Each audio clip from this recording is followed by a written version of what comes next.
তেলিয়ামুড়ার মেলাপাথর rail gate সংলগ্ন এলাকায় একটি পোল্ট্রি ফার্ম খোলাকে কেন্দ্র করে মঙ্গলবার স্থানীয় বাসিন্দারা তেলিয়ামুড়া ঘিলাতুলি সড়ক অবরোধ করে বিক্ষোভ দেখান।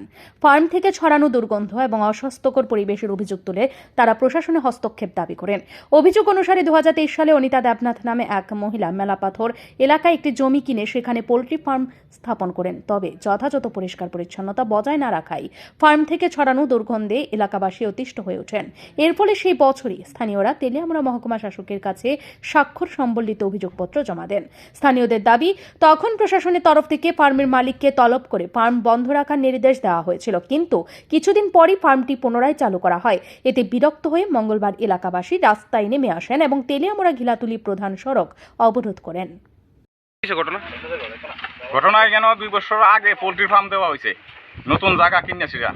তাই না, পোল্ট্রি ফার্ম দেওয়ার সময় আমরা কইছি যে এখানে দুর্গন্ধ আইয়ে দেখেন, আমরা আরো যাতা করে দিছে। হ্যাঁ, আমরা এরপরে SDM এর কাছে জানাইছি বোধ হয় SDM এর সময় তাই না টাকায় নিয়ে এসেছি। SDM এ কত সালে জানাইছিলেন? SDM এর 2023 জানাইছে বোধ তাই না, SDM এর ডাকাইছে বোধ SDM এ কয়ে দিছে দ্বিতীয়বার যদি এখানে আপনি পোল্ট্রি ফার্মের কোনো ইয়ে করেন তাহলে কিন্তু আমরা কড়া পদক্ষেপ নেব।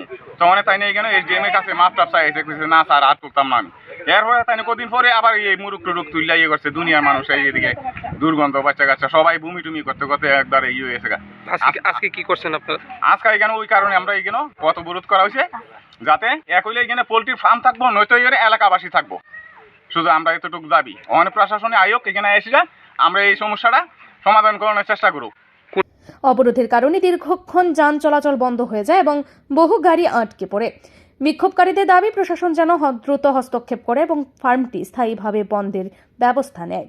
বিক্ষোভের খবর পেয়ে পুলিশ এবং প্রশাসনের কর্মকর্তারা ঘটনাস্থলে পৌঁছে পরিস্থিতি নিয়ন্ত্রণে আনার চেষ্টা করেন। তবে প্রশাসনের পক্ষ থেকে কি সিদ্ধান্ত নেওয়া হয় সেদিকেই এখন নজর রাখছে এলাকাবাসী।